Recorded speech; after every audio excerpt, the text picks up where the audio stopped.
Read it whenever you can. That's good stuff, right? It's too good not to include in this.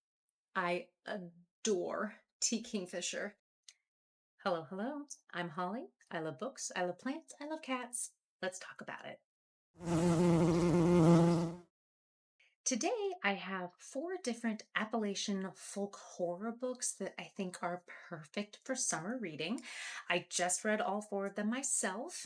Technically, two were rereads, but I was very much in the flavor of Appalachian horror, having been in North Carolina for a week. And hello, Mortimer. It's Mortimer, everyone.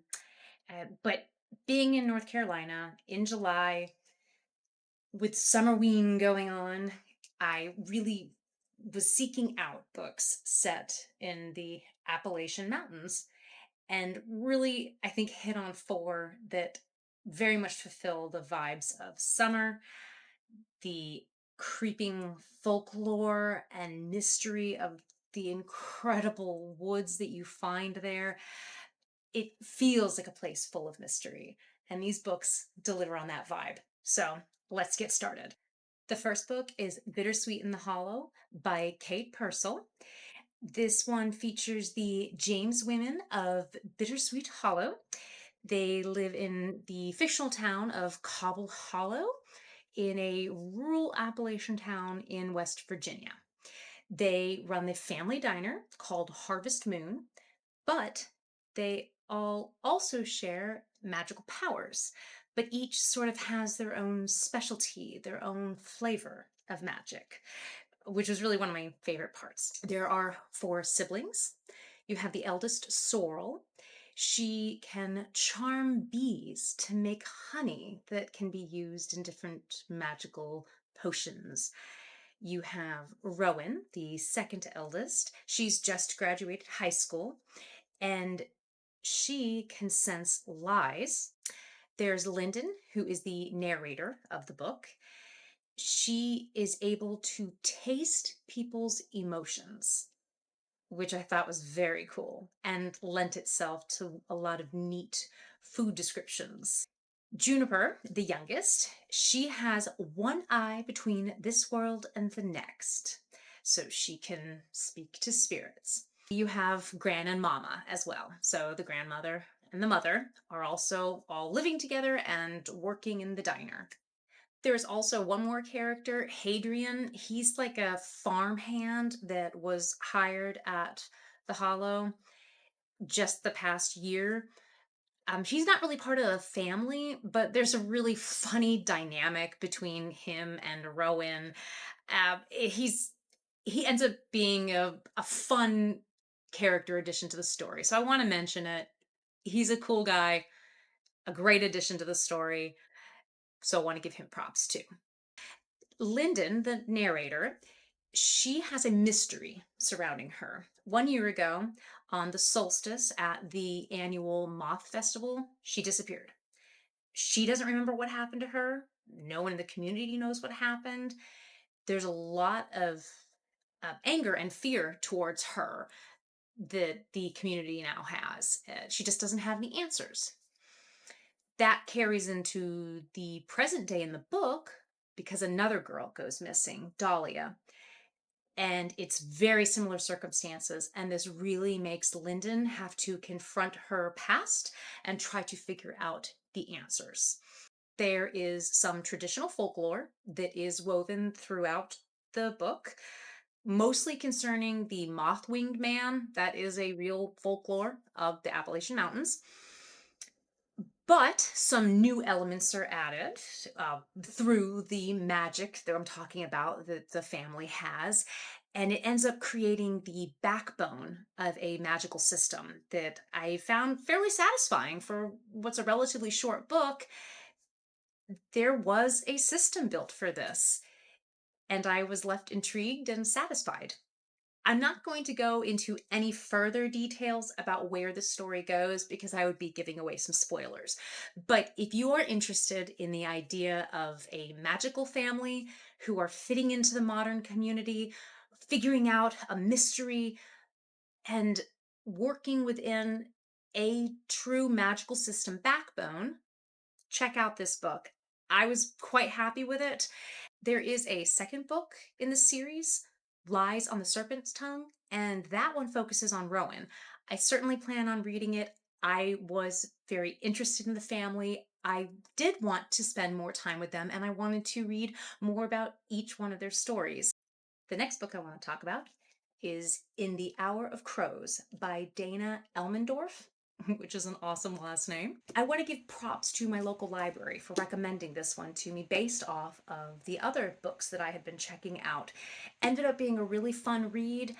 I'm glad I discovered it. I hadn't heard of it up until then.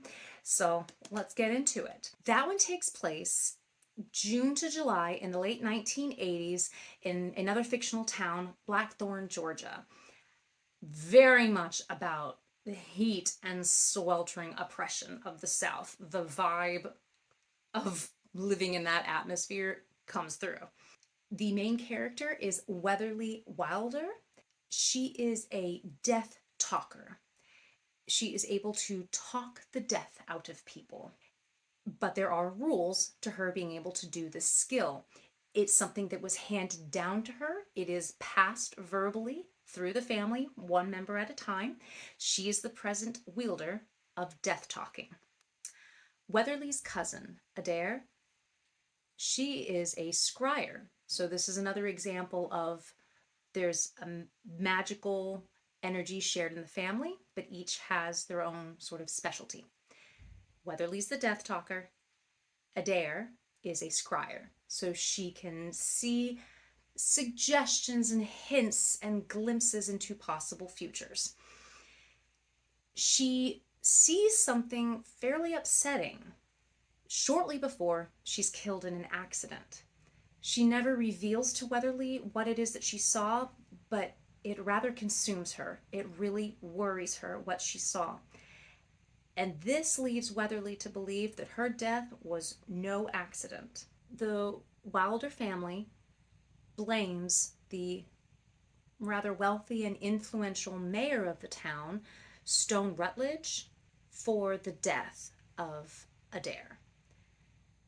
However, they're really seen as white trash backwater folk, whereas the mayor is well respected. And he's got connections with the judges and the jury, and there was really no trial. The book begins with a trial, not really giving anything away here.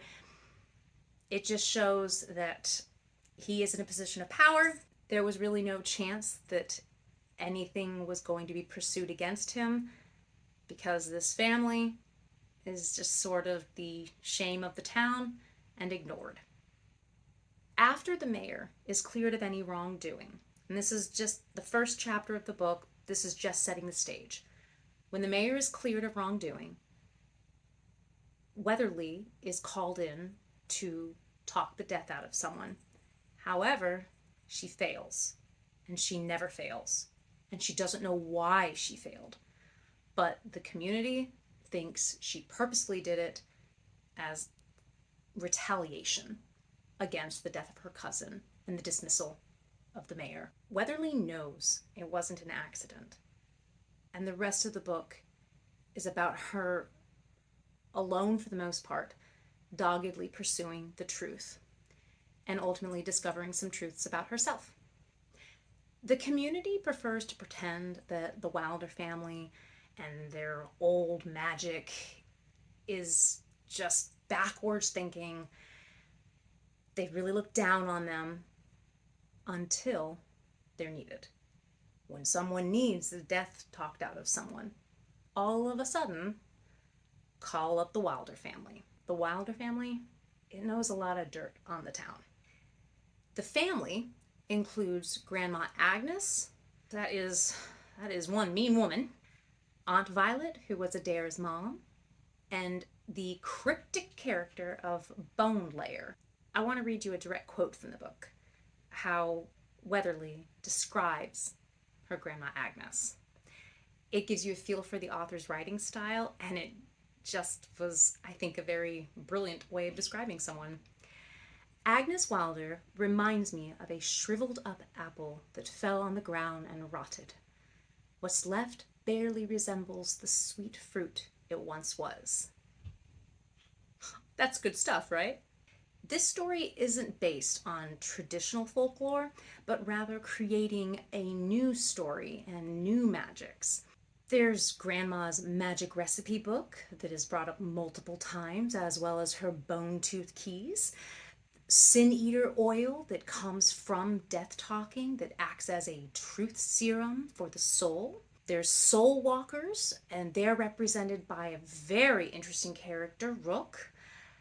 Not going to say too much about that, but quite frankly, I could reread this book if it was written from Rook's perspective gladly. Really cool character. I do have some critiques on the book. Weatherly reads younger than she is. She's 24 in the book, but she definitely comes across feeling more like a high schooler to me. I think a little bit of that might be intentional because you are supposed to understand she's feeling trapped in this town and this role. So she might actually be a little stunted in emotional growth. There's a little bit of a romance too that also reads fairly immature to me, but again, perhaps that's purposeful. There were a number of obvious things that the police missed in their initial investigation into the cousin's death. Stuff that I don't think would really normally be missed. However, you do have to understand that they didn't really want to make a case against the mayor. So even that critique, I think, has an explanation behind it. There is one thing I can't really forgive. A key is made. I won't go into it further. If you've read the book, you'll, I think, know what I mean. How'd she get the key? In the end, I was happy with the mystery. I was happy with the reveals. I can forgive some of the unbelievable elements. I think it was a satisfying conclusion. And there was also a great epilogue that really just chef's kiss for me. The third book I'm going to talk about, What Stalks the Deep by T. Kingfisher. I have a little bit of a confession now. I adore T. Kingfisher. She's my favorite author. So you're probably going to hear me mention her quite a few times on this channel. In fact, full disclosure, the last book in this recommendation series is also by T. Kingfisher. But she lived in North Carolina. What am I supposed to do? She wrote about what she knew. She lived in these woods. She came up with some great stories about it. This novella, not long at all, this novella is actually the third in the series, the Sworn Soldier series. I do recommend you read all three. You do not have to have read the other two to read this one, but I think some of the humor will go over your head. And one of the glories of T. Kingfisher to me is the humor that she can imbue into her stories, the quick wit of the characters. If you don't have the backstory, you'll miss some of that on this. The story follows Alex Easton, a sworn soldier from the fictional country Galatia, as well as their traveling companion, fellow soldier, Angus, who's hilarious in the most dry humor way possible. They are coming to America on the request of their friend Dr. Denton. Dr. Denton is actually a character from the first novella in the series, and something has come up. His cousin Oscar has gone missing. Oscar went to explore in the abandoned coal mine that the family owns, located in West Virginia. Technically, this book takes place in the fall, so it's not technically a summer read. However, nearly the entirety of the book takes place inside the cave. When they are above ground, it's at night, and T. Kingfisher gives great descriptions of all of the insect life and weird noises you hear at night in the South. So you could very easily think of this as any season. You're either in the dark of the cave or you're in the dark of night with all the sounds of Southern life around you. What follows in the pursuit of trying to find Oscar is not based on traditional folklore, but is creating a whole new wonder and horror and story. It's so good. It's humorous, it's dark, it's creepy. Don't miss it this summer. Well, don't miss it ever. Read it whenever you can. The last book, as I've already admitted, is written by T. Kingfisher, The Twisted Ones. This is taking place also in North Carolina. Technically, it's in late March into April, so not quite summer, but I think it counts. It's too good not to include in this. It's set in Appalachian balds. It's involving holler people. An Appalachian holler is like a depression between two mountains, usually with a stream going through it.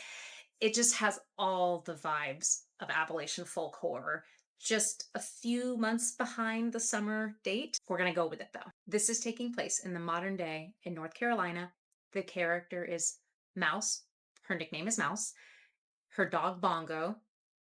Another great thing about T. Kingfisher, she writes great animal sidekicks.